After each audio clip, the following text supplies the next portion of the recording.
പുതിയൊരു വീഡിയോയിലേക്ക് എല്ലാവർക്കും വീണ്ടും സ്വാഗതം. ഇന്നൊരു ഡേ മൈ ലൈഫ് വീഡിയോ ആയിട്ടാണ് വന്നിരിക്കുന്നത്. രാവിലെ തൊട്ട് വൈകിട്ട് വരെയുള്ള നമ്മുടെ ഇന്നത്തെ കുഞ്ഞു കുഞ്ഞു വിശേഷങ്ങളാണ് ഈ ഒരു വീഡിയോയിൽ ഉൾപ്പെടുത്തിയിരിക്കുന്നത്. അപ്പോൾ രാവിലെ തന്നെ ഞാൻ കിച്ചണിലോട്ട് ഇറങ്ങിയിട്ടുണ്ട്. ഇന്ന് ബ്രേക്ക്ഫാസ്റ്റിന് നെയ്പ്പത്തിലും ബീഫുമാണ് ഉണ്ടാക്കിയെടുക്കുന്നത്. പെരുന്നാളൊക്കെ കഴിഞ്ഞതുകൊണ്ട് എല്ലാവരുടെ കയ്യിലും ഇഷ്ടം പോലെ ബീഫൊക്കെ ഉണ്ടാവും. ഇത് ഞാൻ വ്യാഴാഴ്ച ദിവസം എടുത്ത വീഡിയോ ആണ് കേട്ടോ. അപ്പോൾ എനിക്കും കുറച്ച് ബീഫൊക്കെ കിട്ടിയിട്ടുണ്ടേനു. അപ്പോൾ സാധാരണയായിട്ട് നമ്മൾ അറഫ നോമ്പിന് നെയ്പ്പത്തിൽ ഉണ്ടാക്കിയെടുക്കാറുണ്ട്. ഇപ്രാവശ്യം ഉണ്ടാക്കിയിട്ടില്ല കേട്ടോ. ഇവിടെ എല്ലാവർക്കും അത്രക്കങ്ങ് ഇഷ്ടമൊന്നുമല്ല, എന്നാലും കുറച്ചൊക്കെ കഴിക്കും കേട്ടോ. വലിയ ഇഷ്ടമൊന്നുമില്ല, എനിക്ക് നല്ല ഇഷ്ടമാണ്. അപ്പോൾ ബീഫൊക്കെ ഉള്ളതുകൊണ്ട് ഇന്ന് നെയ്പ്പത്തിൽ ഉണ്ടാക്കാമെന്ന് വിചാരിച്ച്.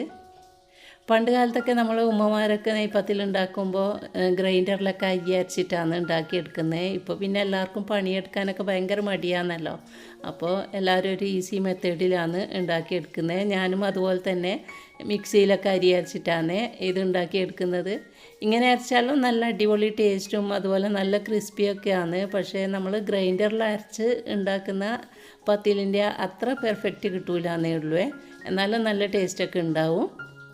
ഇപ്പോൾ അധികം ആരും മെനക്കെടാനൊന്നും നിൽക്കലില്ലല്ലേ. ഗ്രൈൻഡറിലൊക്കെ അരി ഇറക്കുമ്പോൾ കുറച്ച് സമയം നമ്മൾ ടൈമൊക്കെ സ്പെൻഡ് ചെയ്യണമല്ലോ. അതിലൊന്നും ഇപ്പോൾ ആരും നിൽക്കലില്ല. എല്ലാ ഫുഡ് ഉണ്ടാക്കുന്നെങ്കിലും ഈസി മെത്തേഡ് നോക്കിയിട്ടാണ് എല്ലാവരും ഉണ്ടാക്കിയെടുക്കുന്നത്. അപ്പോൾ ഞാൻ ബീഫ് കറിയും ഇവിടെ ഉണ്ടാക്കിയിട്ടുണ്ട്. അപ്പോൾ ഇത് ഞാൻ രാവിലെ തന്നെ ഉണ്ടാക്കി എടുക്കുന്നത് എന്താണെന്ന് വെച്ചാൽ ബ്രേക്ക്ഫാസ്റ്റ് കഴിഞ്ഞിട്ട് നമുക്കൊന്ന് പുറത്തൊക്കെ പോകേണ്ടതുണ്ടേനു.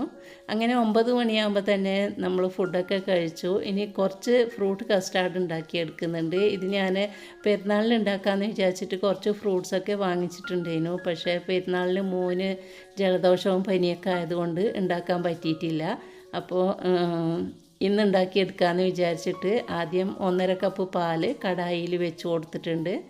ഇനി 1 കപ്പിൽ 1.5 ടേബിൾ സ്പൂണ് കസ്റ്റാർഡ് പൗഡർ എടുത്തിട്ട് ബാക്കിയുള്ള 1/2 കപ്പ് പാലിൽ ഒന്ന് മിക്സ് ചെയ്തെടുക്കുന്നുണ്ട്. പാല് തിളച്ച് വരേണ്ട ആവശ്യമില്ല. ജസ്റ്റ് സൈഡിൽ നിന്നൊക്കെ ഒന്ന് വരുന്ന സമയത്ത് തന്നെ നമുക്ക് കസ്റ്റാർഡ് പൗഡർ ചേർത്ത് കൊടുക്കാം. അപ്പോൾ പാലിലോട്ട് ഞാൻ 5-6 ടേബിൾ സ്പൂൺ പഞ്ചസാര കൂടി ഇട്ട് കൊടുത്തിട്ടുണ്ട്. ഇനി നന്നായിട്ട് ചൂടായി വരുന്ന സമയത്ത് നമ്മൾ മിക്സ് ചെയ്ത് വെച്ചിരിക്കുന്ന കസ്റ്റാർഡ് പൗഡർ കട്ടയൊന്നും കൂടാതെ ഇതിലോട്ട് ഒഴിച്ചു കൊടുത്തിട്ട് നന്നായിട്ട് കൈയെടുക്കാതെ നമ്മൾ മിക്സ് ചെയ്തുകൊണ്ടേ ഇരിക്കണം. മീഡിയം ഫ്ലെയിമിൽ വെച്ചിട്ട് മിക്സ് ചെയ്ത് കൊടുത്താൽ മതി, ഇല്ലെങ്കിൽ പെട്ടെന്ന് തന്നെ അടിക്ക് പിടിച്ചു പോവും. സാധാരണയായിട്ട് നമ്മൾ ഫ്രൂട്ട് കസ്റ്റാർഡ് ഉണ്ടാക്കിയെടുക്കുമ്പോൾ 2 കപ്പ് പാലിന് 2 ടേബിൾ സ്പൂൺ കസ്റ്റാർഡ് പൗഡറാണ് ചേർക്കുന്നത്. പക്ഷേ ഞാനിന്ന് 1.5 ടേബിൾ സ്പൂൺ മാത്രമേ എടുത്തിട്ടുള്ളൂ. കാരണം അധികം തിക്കായിട്ട് എനിക്ക് കസ്റ്റാർഡ് ഇഷ്ടമല്ല, കുറച്ച് ലൂസായിട്ടാണ് അത് വേണ്ടത്. അതുകൊണ്ടാണ് 1.5 ടേബിൾ സ്പൂൺ എടുത്തത്. അപ്പോൾ ഇതിവിടെ റെഡി ആയിട്ടുണ്ട്. ഇനി നമുക്ക് മാറ്റി വെക്കാം. ഇനി ഫ്രൂട്ട്സായിട്ട് എടുത്തിരിക്കുന്നത് ഒരു പഴം എടുത്തിട്ടുണ്ട്, ഒരു റെഡ് ആപ്പിളും ഒരു ഗ്രീൻ ആപ്പിളും എടുത്തിട്ടുണ്ട്. കൂടെ തന്നെ ഒരു അനാർ എടുത്തിട്ടുണ്ട്. അതുപോലെ ഒരു പകുതി മാമ്പഴം കൂടി എടുത്തിട്ടുണ്ട്. വലിയ മാങ്ങ ആയതുകൊണ്ട് പകുതി മാത്രമേ എടുത്തിട്ടുള്ളൂ. ഇനി ഇതിലോട്ട് ഒരു 2-3 ടേബിൾ സ്പൂൺ പഞ്ചസാര ചേർത്തിട്ട് നന്നായിട്ടൊന്ന് മിക്സ് ചെയ്തിട്ട് ഇത് നമുക്ക് ഫ്രിഡ്ജിലോട്ട് മാറ്റാം. പഞ്ചസാരക്ക് പകരം നമുക്ക് തേൻ ഒഴിച്ചു കൊടുത്താലും മതിയാവും കേട്ടോ. ഞാൻ ഇന്ന് പഞ്ചസാരയാണ്, സാധാരണയായിട്ട് ഞാൻ തേനാണ് ഒഴിക്കൽ. ഇന്ന് പഞ്ചസാരയാണ് ഇട്ട് കൊടുത്തത്. ഈ സമയത്ത് നമ്മൾ തയ്യാറാക്കി വെച്ച കസ്റ്റാർഡും നന്നായിട്ട് തണുത്ത് വന്നിട്ടുണ്ട്. ഇനി ഇതും വേറൊരു പാത്രത്തിലോട്ടാക്കിയിട്ട് ഞാൻ ഫ്രിഡ്ജിലോട്ട് മാറ്റുന്നുണ്ട്. ഇപ്പോൾ സമയം ഏകദേശം 11:30 ആയിട്ടുണ്ട്. നമ്മളിപ്പോൾ കണ്ണൂരിലേക്ക് പോവുകയെന്ന്. മോന് കണ്ണൂരിൽ പോകേണ്ട ഒരാവശ്യം ഉണ്ടായിരുന്നു. അങ്ങനെ എല്ലാം കൊണ്ട് പോകുന്നുണ്ടല്ലോ. ആ ഒരു സമയത്ത് നമ്മൾ കൂടി പോയിട്ട് നെസ്റ്റോന്ന് കുറച്ച് സാധനങ്ങളൊക്കെ വാങ്ങേണ്ടതുണ്ടായിരുന്നു. അതുകൂടി വാങ്ങാമെന്ന് വിചാരിച്ചേ. അങ്ങനെ എന്തെങ്കിലും ആവശ്യത്തിന് കണ്ണൂരിലേക്ക് പോകുമ്പോൾ നെസ്റ്റോയിൽ കയറിയിട്ട് സാധനങ്ങളൊക്കെ പർച്ചേസ് ചെയ്യാറുണ്ട്. ഇല്ലെങ്കിൽ നമ്മളെ നാട്ടിലെ സൂപ്പർ മാർക്കറ്റിൽ നിന്ന് തന്നെയാണ് സാധനങ്ങളൊക്കെ വാങ്ങുന്നത്. കണ്ണൂരിലേക്ക് പോകാൻ വേണ്ടിയിട്ട് ഏകദേശം 1 മണിക്കൂറോളം നമുക്ക് ആവശ്യമുണ്ട്. അപ്പോൾ നെസ്റ്റോയിൽ എത്തിയിട്ടുണ്ട്. കുറച്ച് സാധനങ്ങൾ മാത്രമേ എടുക്കാനുള്ളൂ. കുറച്ച് വെജിറ്റബിൾസും അതുപോലെ കുറച്ച് 2-3 സാധനങ്ങളും എടുക്കാനുണ്ട്. അപ്പോൾ ഇത് ഡീറ്റെയിൽ ആയിട്ട് ഞാൻ വീഡിയോ എടുത്തിട്ടൊന്നുമില്ല. നെസ്റ്റോയിൽ ഇതിൻ്റെ ഇനോഗ്രേഷൻ ചെയ്ത സമയത്ത് വന്നപ്പോൾ ഇതിൻ്റെ ഡീറ്റെയിൽ ആയിട്ടുള്ള വീഡിയോ ഞാൻ കാണിച്ചിട്ടുണ്ടേനു. ഇപ്പോൾ ജസ്റ്റ് ഒന്ന് കാണിക്കുന്നത് മാത്രമേ ഉള്ളൂ കേട്ടോ.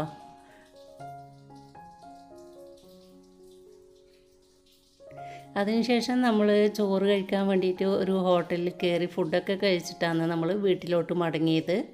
ഇന്ന് സാധാരണ ചോറ് തന്നെയാണ് കഴിക്കുന്നത്. നല്ല സാമ്പാറും ചോറും. പെരുന്നാളിലൊക്കെ ഇഷ്ടംപോലെ ബിരിയാണിയൊക്കെ കഴിച്ചതാണല്ലോ, അപ്പോൾ എല്ലാവർക്കും സാധാ ചോറ് മതിയെന്ന് പറഞ്ഞിട്ട് അങ്ങനെയാണ് കഴിക്കുന്നത്. അപ്പോൾ ചോറൊക്കെ കഴിച്ചതിന് ശേഷം ഏകദേശം ഒരു 3 മണിയാകുമ്പോഴേക്കും നമ്മൾ വീട്ടിലെത്തിയിട്ടുണ്ടായിരുന്നു. അപ്പോൾ വീട്ടിലേക്ക് പോകുന്ന വീഡിയോസൊന്നും ഞാൻ എടുത്തിട്ടില്ല കേട്ടോ.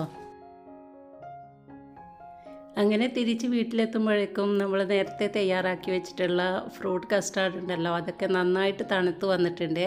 അപ്പോൾ കുറച്ച് കഴിക്കാൻ പോയെന്ന് നമ്മൾ വരുന്ന സമയത്ത് കുറച്ച് വാനില ഐസ്ക്രീം കൂടി വാങ്ങിച്ചിട്ടുണ്ടായിരുന്നു. ഈ ഒരു കസ്റ്റാർഡ് കഴിക്കുന്ന സമയത്ത് ഐസ്ക്രീം കൂടി ചേർക്കണം, എന്നാലാണ് നല്ല അടിപൊളി ടേസ്റ്റ് ഉണ്ടാവുക. ഫ്രൂട്ട്സിൻ്റെ കൂടെ ഞാൻ കുറച്ച് അത്തിപ്പഴവും അതുപോലെ കുറച്ച് കാഷ്യൂ നട്ട്സും ചേർത്തിട്ടുണ്ടായിരുന്നു. അപ്പോൾ ഞാൻ അതിൻ്റെ വീഡിയോ എടുക്കാൻ വിട്ടുപോയതാണ്. അങ്ങനെ അസ്ർ നമസ്കാരമൊക്കെ കഴിഞ്ഞതിന് ശേഷം ഞാൻ വീണ്ടും അടുക്കളയിലോട്ട് ഇറങ്ങിയിട്ടുണ്ട്. രാവിലെ തന്നെ ഞാൻ കുറച്ച് ബീഫ് വേവിച്ച് വെച്ചിട്ടുണ്ടായിരുന്നു. അത് റോസ്റ്റ് ഉണ്ടാക്കിയെടുക്കുകയാണ്. ഒരു വ്യത്യസ്തമായ രീതിയിലാണ് ഇന്ന് റോസ്റ്റ് ഉണ്ടാക്കിയെടുക്കുന്നത്. ഇതിൻ്റെ ഡീറ്റെയിൽ ആയിട്ടുള്ള വീഡിയോ ഞാൻ 2 ദിവസം മുമ്പ് അപ്ലോഡ് ചെയ്തിട്ടുണ്ട്. ആവശ്യമുള്ളവർക്ക് ലിങ്ക് ഞാൻ ഡിസ്ക്രിപ്ഷൻ ബോക്സിൽ കൊടുക്കാം. അപ്പോൾ ഇന്ന് ബീഫ് റോസ്റ്റും ഒറോട്ടിയാണ് ഉണ്ടാക്കിയെടുക്കുന്നത്.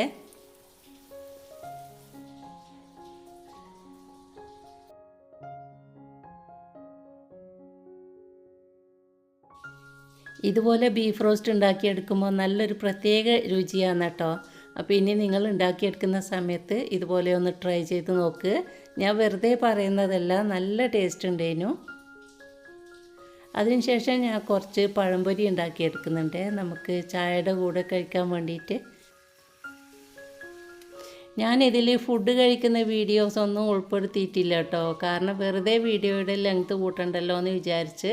അങ്ങനെ ചായയൊക്കെ കുടിച്ചതിന് ശേഷം മഗ്‌രിബ് നമസ്കാരമൊക്കെ കഴിഞ്ഞിട്ട് ഞാൻ വീണ്ടും അടുക്കളയിലോട്ട് ഇറങ്ങിയിട്ടുണ്ട് ഒറോട്ടി ഉണ്ടാക്കിയെടുക്കാൻ വേണ്ടിയിട്ട്. അപ്പോൾ രാവിലത്തെ കുറച്ച് ബീഫ് കറി ബാക്കിയുണ്ടായിരുന്നു, അതിൻ്റെ കൂടെ ബീഫ് റോസ്റ്റും ഒറോട്ടിയാണ് ഉണ്ടാക്കിയെടുക്കുന്നത്. ഒറോട്ടിയൊക്കെ റെഡി ആയിട്ടുണ്ട്. ചൂടോടുകൂടി ഫുഡ് കഴിക്കലാണ് നമുക്കെല്ലാം ഇഷ്ടം, അതുകൊണ്ടാണ് രാത്രി ഒറോട്ടി ഉണ്ടാക്കിയെടുക്കുന്നത്. അപ്പോൾ ഇന്നത്തെ വിശേഷങ്ങൾ ഇത്രയേ ഉള്ളൂ. വീഡിയോ ഞാനിവിടെ വൈൻഡ് അപ്പ് ചെയ്യാണ്. നിങ്ങളുടെ അഭിപ്രായങ്ങളും നിർദ്ദേശങ്ങളും അറിയിക്കുക. വീഡിയോ ഇഷ്ടമായിട്ടുണ്ടെങ്കിൽ ലൈക്ക് ചെയ്യാനും സപ്പോർട്ട് ചെയ്യാനും വിട്ടുപോകല്ലേ. അപ്പോൾ ഇൻഷാ അല്ലാഹ് നല്ല നല്ല വീഡിയോയുമായിട്ട് വീണ്ടും കാണാം. അതുവരെ എല്ലാവർക്കും താങ്ക് യു.